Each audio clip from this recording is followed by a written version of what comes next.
back to my channel. In today's video, this is part one of 2 parts.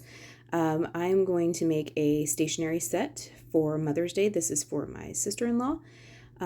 First things first, I took 30 envelopes. These are from Paper Studio, and I hand stamped the flap using the Hampton Art SC 1013 stamp set in some this is Gina K Amalgum ink. Just stamped that. That box that is in is from clearbags.com. Then I took some Hammermill cardstock, cut that down in half. So we have a 5.5 by 8.5 inch sheet of cardstock. I scored that in half at 4 1/4, and I went ahead and hand stamped my little logo on the back. Right here I have the Pinkfresh Studio Floral Trio stamp set. This is a stamp, die, and stencil combo, and I'm just kind of playing with placement. So I'm using the packaging to help me figure out kind of where I would like to place this this floral image. There will be no greetings on these cards. That way they are way more versatile.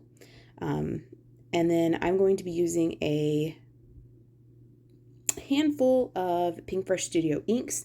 Decided to just kind of keep this simple. This color inspiration came from Carissa Wiley. She always has such beautiful color combinations, and this one came from her. I do show Clementine here, and I don't end up using that. I'm not really sure why I have that one out. I don't remember. It's been a long time since I planned this video and then got to film it, so I'm not sure why I have that one. But I do have Peach Fuzz, Coral Reef, Sparkling Rose, Fresh Pear, Passionfruit, Bubblegum, Apricot, and Grassy Knoll. Those are the inks that I am using today. I placed this in my 10 Holtz platform, and I'm using, grammar, difficult. I'm using some Versafine ONXY BLACK ink.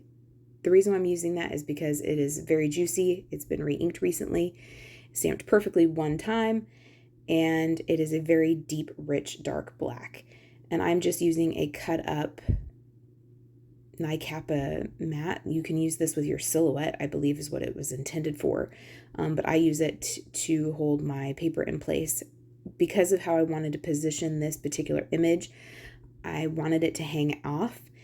And I wanted to be able to use this platform just because it fits better. And so I had to kind of pull that away. And so using a sticky mat helps kind of keep everything in place and keep it a semblance of consistency and in the same spot. So I went ahead and stamped all 30 sheets of this paper, and then I discovered that I got some black ink where I didn't want it. So I'm using a sand eraser, and I use the gray end, which has the sand first, and then I honestly don't know if this does anything or if it just makes me feel better about life, but then I flip it over and I use the white end to kind of smooth out that paper. Now no one except for me, you, and all of YouTube will know that I got ink where I didn't want it. This is a very inexpensive tool, but folks, y'all, I use it all the time. I get very inky, or I get crazy with my stenciling, or I just get random ink from who knows where. And so this is a very versatile tool that I use pretty much every time I craft. Here I have the stencils. So this is a 4-piece stencil set. And as you can see, those 3 flowers are open. You could, if you wanted to, go ahead and mask them. But I am just going to use colors that will blend well together. So if you were going to use like a yellow and a purple flower, you would definitely want to do some creative masking, or use much smaller blending brushes, just because those colors mixed together, because they're complementary, they will make mud. And so, or like a ugly gray color. So I am using colors that will look good together when I'm blending. So this first most open layer, I am using Peach Fuzz, Coral Reef, and Sparkling Rose. Those are the first 3 colors that I'm using. And I have essentially like a lighter and a darker of each of these colors. And I'm just going to go ahead and start with this bottom flower. And I'm using the Peach Fuzz here. and an orange blending brush that I've kind of wiped off just to try to get any residual ink off of there. Then this top left flower, I'm going to use the Coral Reef and ink blend that on there. These are fairly light colors, particularly that peach fuzz. And at first I was like, man, I don't know if I'm actually applying any ink to this whatsoever. I was, but it's very, very light. There's this little tab, I guess you could say, of the stencil that sticks down, and I'm a very rough ink blender apparently, and I kept catching that, and I ended up bending it.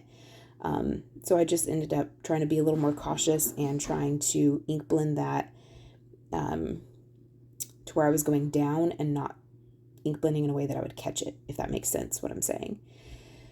So because I am making so many of these, like I said, am not taking time to mask anything. I didn't incorporate further colors. I just kept it very simple.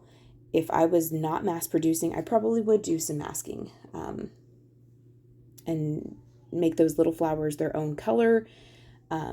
But I chose to keep this fairly simple. So for the second stencil, this does some more detailing on the flowers themselves, and I just went a shade darker. So for this bottom flower, I did the apricot.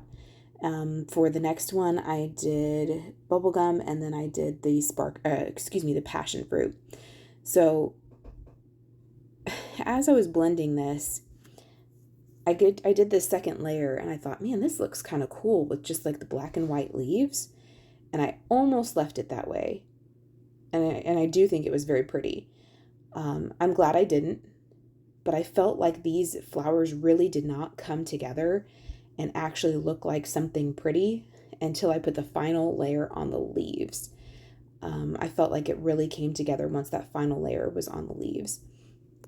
So in true mass production mode, I do all of the same thing at the same time. So I applied all of the first layer to every single piece of paper.